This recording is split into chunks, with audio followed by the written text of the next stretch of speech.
Hello, my name is Mr. Wilke.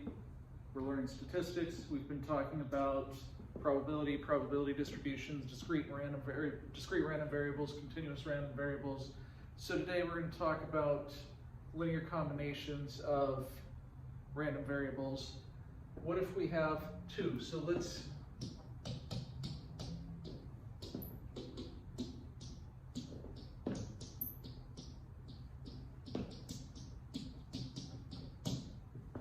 let x and y be random variables, okay?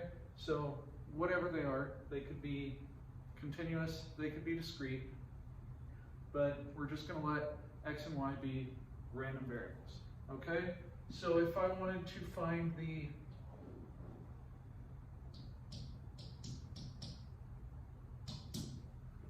mean of x plus y, so I want to combine the two random variables together. If I want to find the mean of x plus y,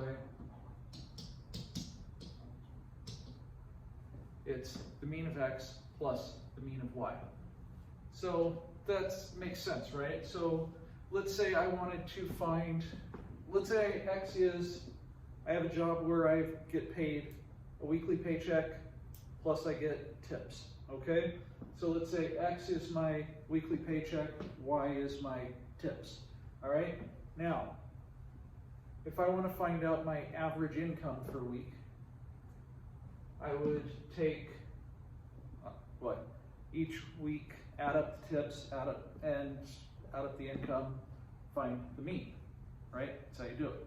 Or I could take the average paycheck plus the average amount of tips, and I'd get the same answer. Okay? Does that make sense? Good. Okay, now,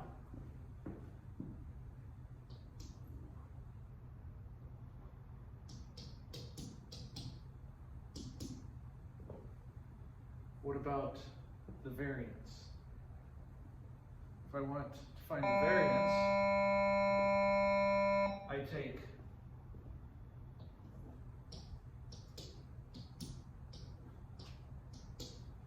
sigma squared x plus sigma squared y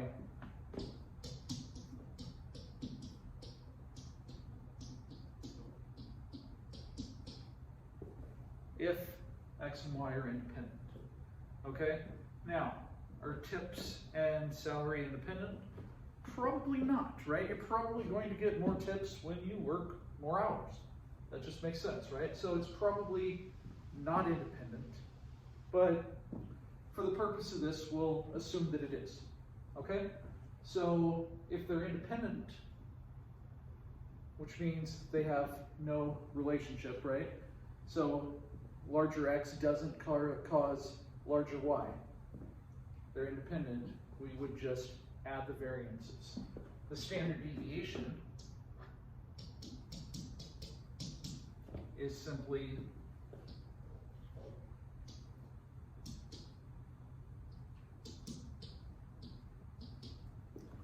the sum of the variances, or the square root of the sum of the variances. All right? And again,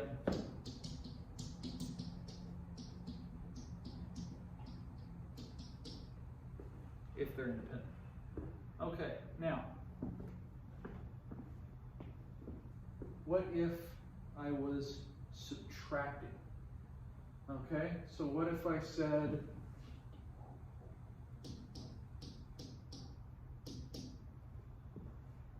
let's take the mean of x minus y. So here, instead of making tips, we're subtracting something. Let's say we're subtracting our expenses for the week. All right, so this x is what we make, y is our expenses. So the mean of x minus y would just be the mean of x minus the mean of y. Okay? Now, this is where it's going to get a little bit weird, so you got to try to wrap your brain around it. The variance of x minus y is going to be the variance of x plus the variance of y. Again,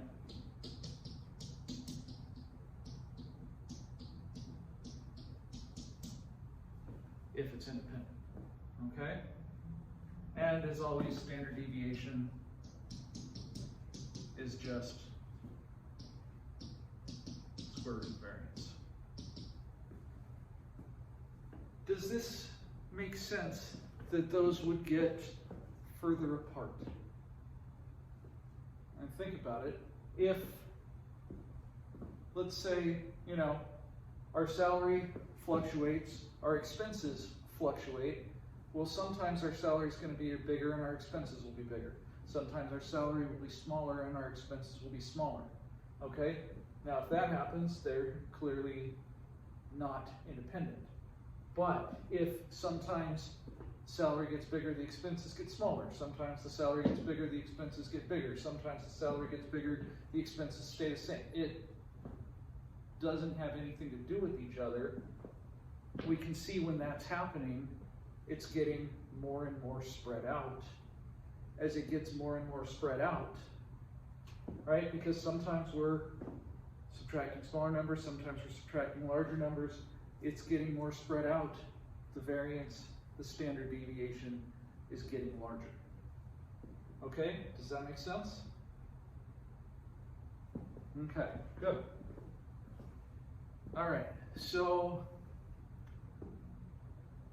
now if we put this together with linear combinations, let's say we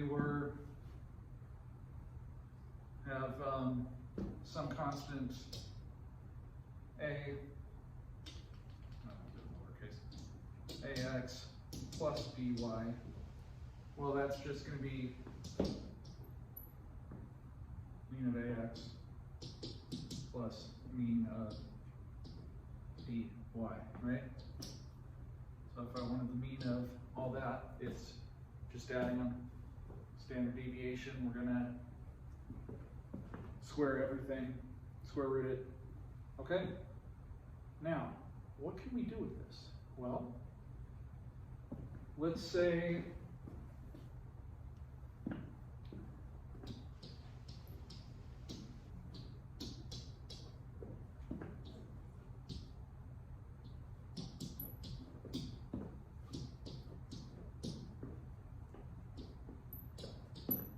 make a normal distribution of $500 the mean, $188 the standard deviation as your salary, and your tips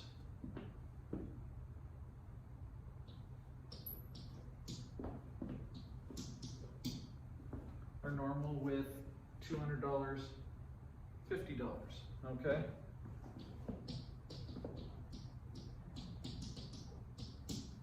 Now, if I ask you what is the probability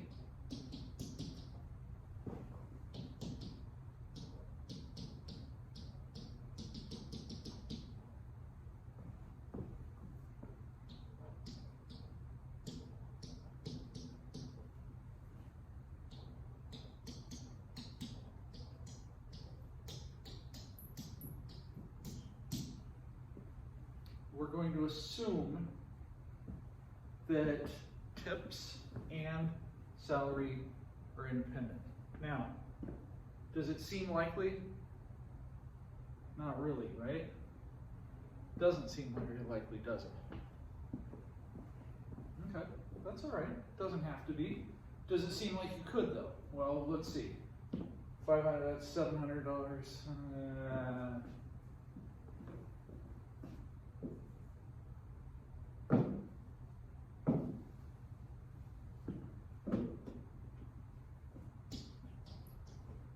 Do more than $800. See what it's going to be. Maybe you'll make more than 1,000, but probably not very often. More than 800. That's going to be a little bit easier to see. So we need to know what's the new mean, the new standard deviation. Well, the new mean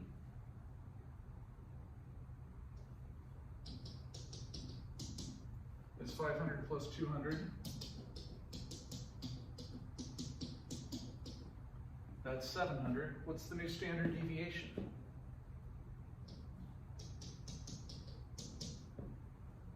Standard deviation is, what do we got? 100 squared plus 50 squared, and then square root that. And of course,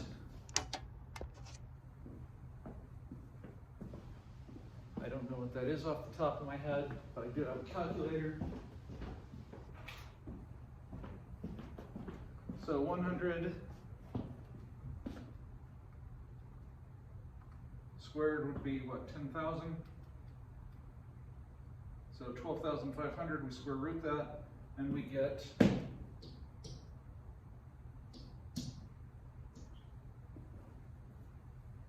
111.8. Do you see why I didn't want to do 1,000?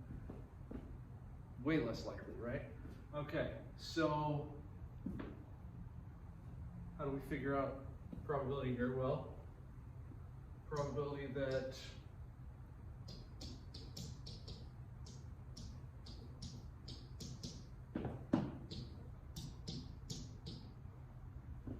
probability that z is greater than what, 800 minus 700 over 111.8. So that's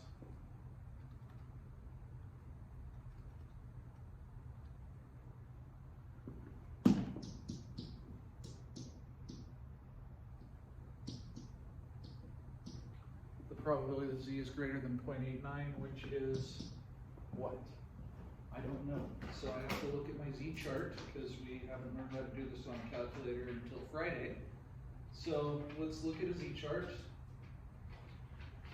if I can find it, which says, this would be way funnier if you could see me right now, huh? All right, 0.89 is 0.8133, so that's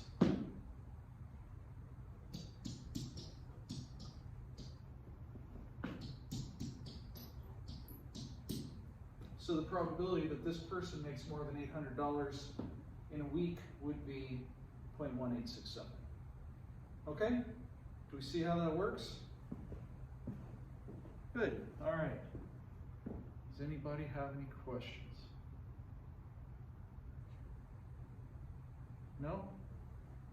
Okay, good. All right. Yeah, that's about it for today then. So, yeah, if you have any questions, type them in the chat, throw them in the YouTube comments, whatever you want there, and I will go through them. Kind of like to do one more problem.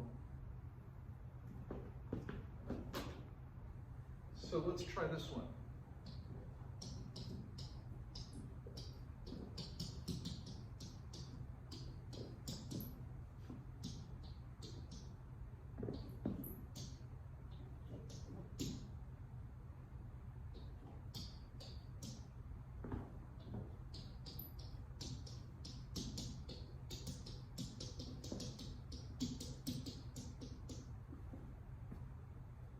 You and your friend both have 80,6 as your test distributions.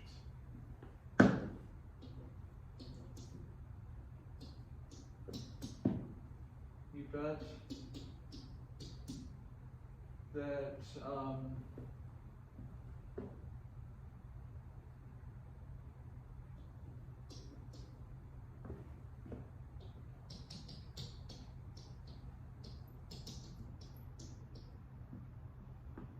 you'll buy, let's say, each other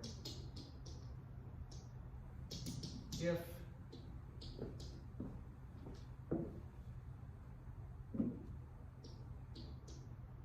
you score, let's say, what, 15 points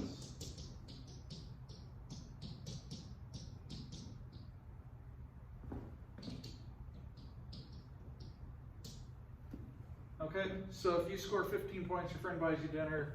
If they score 15 points better, you buy them dinner. Does that make sense? I hope so. I don't know if I wrote it up there right, but this is what happens when you make up problems on the fly. All right, so anyway, how would we solve this? What do we need to figure out? we need to figure out the probability that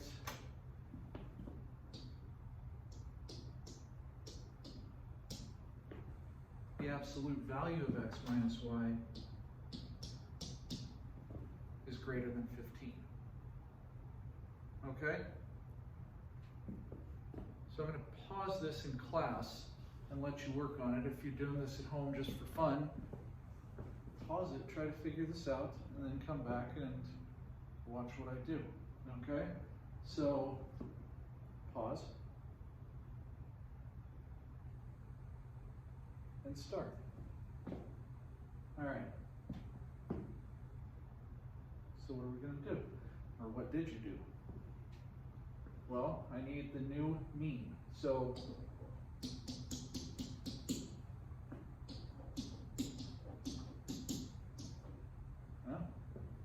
zero. What's the new standard deviation?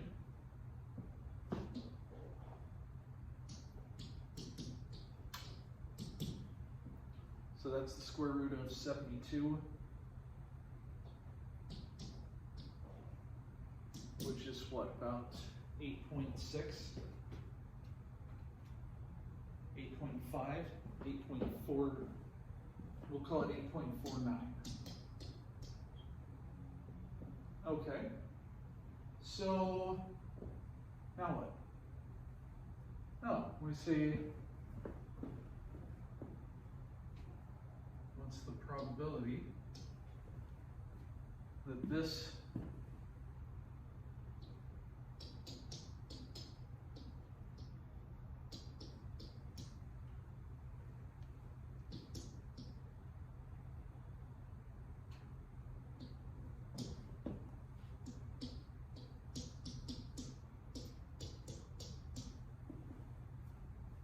anybody understand what I just did here? Do we understand this? Stop and think about this for a minute, and I'm going to let you stop and think about this for a minute. So stop. Any thought about it? Okay, good. That's right. So this works because the absolute value is getting both of these, right? So if I just look at one, I'm going to look at this one. I could probably easier to look at this one, but whatever. If I just look at one of these, then I double it, and that's the absolute value. Okay? So let's go from here. So probability that x minus y is greater than 15 is the probability that, or 2 times the probability that z is greater than 15 minus 0 over 8.49. So 15 over 8.49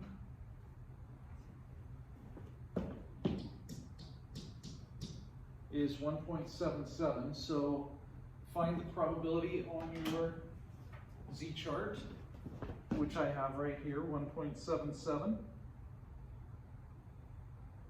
says 0.9616, which is 0.0384. Then we double that.